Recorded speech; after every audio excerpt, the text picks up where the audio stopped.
The Book of Recollections, Episode 33, Toll of the Dead, by Dicesylvania. Welcome back for a deadly adventure. Well, by deadly I mean pretty much the dead are involved because they started randomly rising from the Sabbath River. I'm not saying I can predict anything, wink wink. We'll just have to find out together. Panic, frantic screaming, chaos was quickly engulfing the Ogre district as the dead kept rising out of the gloomy waters of the Sabbath. Authorities scrambled to find able-bodied men to keep the imminent threat at bay, while guards were escorting the women and children towards the center of the main road. Along the riverbanks formed a line of soldiers, shields up and ready to hold against the foul foe. Amongst the chaotic crowd, Castiel was trying to catch a glimpse of his loved ones, his daughter, Coeur, and little Timmy. He spotted them on one of the roads that led to safety towards the neighboring districts, Sunrise and Lungs, being fully escorted and protected by the guards, who created a barrier between the civilians and the corpses. But Castiel's moose could no longer contain its canine figure and reverted back to its contorted self.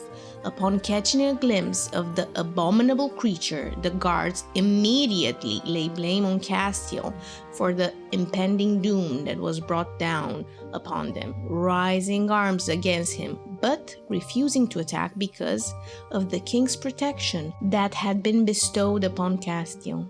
Meanwhile, Remortis, the chancellor of the Ogre district, arrived just in time to settle the guards while telepathically communicating with Grace and Castiel, guiding them to activate the quarantine protocol over the district to prevent the dead from spreading to the other areas of Green Spring.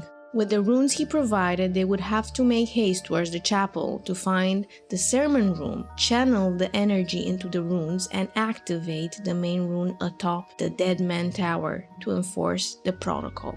But the party's attention was suddenly drawn to one of the escort groups, the one Timmy was in, which was slowly being surrounded and overwhelmed by the oncoming skeleton, so they decided to help the people first. Grace transformed into a humanoid with a bushy mustache by the name of Brave Dave, who emboldened the surrounding peers.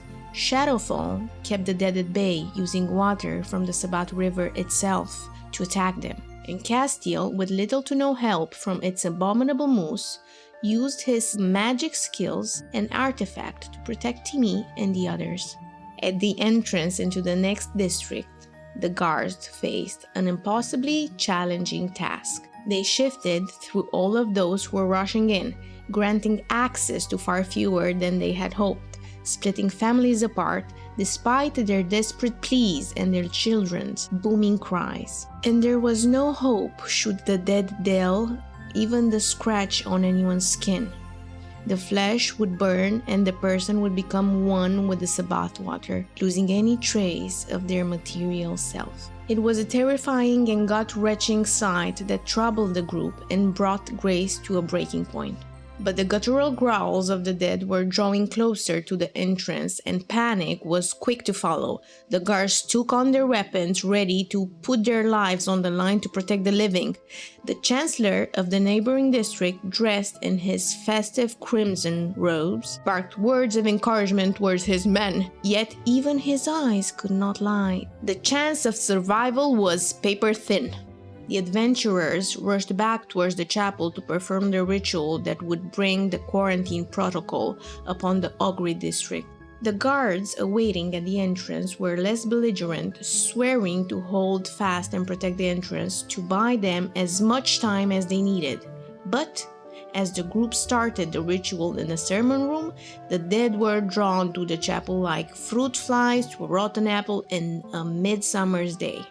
Defeating the guards, the dead swarmed inside the chapel as the ritual had barely begun, burdening the group to protect their lives while trying to save countless others. They fought off waves and waves of skeletons that destroyed everything in their path, including the beautifully adorned stained glass window placed on the furthest wall, giving way to more enemies to approach. But the party saw it as an opportunity, catching a glimpse of a shorter path towards the Deadman Tower.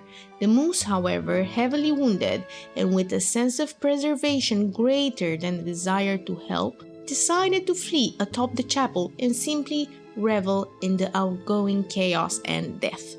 The ritual continued, the first part being almost completed when the ghastly beast burst into the chapel, an immense white canine-like being with 3 heads, spreading nothing but terror and despair all around. But the adventurers braved through, finishing their jobs in the sermon room and making their way through the rubble and broken edifices towards the Deadman Tower and the final rune. Shadowfall chose to linger behind and help them. In an immense show of strength and skill, he managed to inflict fear upon the humongous hound, which ran away terrified, leaving only dust in its wake. He then took the moose and flew towards the tower to join the rest of the group, who took advantage of a much-needed respite from the battle to reach their destination. But the air in the tower was paralyzing. Castiel stood frozen in fear, overwhelmed by all the pain, despair, and terror, all gathered into the energy of the place after ages of death and people resorting to take their own lives by jumping from the tower. Grace's state was not far from Castiel's either, but she jumped in to help him, asking Saturni for assistance. But not even the Astral's divine voice could break through such a devastating energy, so Grace relied solely on her strength to get her and Castiel at the top of the tower, where they ended the ritual with the final rune. From the tower, a veil of magic spread all across the districts, engulfing the dead in a calm-like state, and prohibiting them from bleeding into the other districts. But the damage was already done and far greater than our group could have imagined. The streets were littered with broken bones and shattered remains of the undead, yet the air remained heavy with the stench of death. Fires burned in the distance, casting eerie shadows over the chaos that still lingered in the pockets of the city. Although managing the impossible where no one else could have succeeded, the adventurers were simply left with more questions in the aftermath of it all, not knowing what road to choose and who to help first. But it was no ordinary victory, it was hard-fought against odds that might have crushed anyone else. This was the recap for episode 33 of VIM, as told by the Book of Recollections. I was Karina Georgescu, your VIM recap narrator. If you'd like to join us as VIM, the Tale of Immortality premieres, tune in on Sunday at 5 p.m. UTC on youtube.com/@Dicesylvania. New recaps drop every Friday evening, and remember, every subscribe keeps the magic alive. Thanks for sticking with us. Good day, good night, and don't let the vampires bite!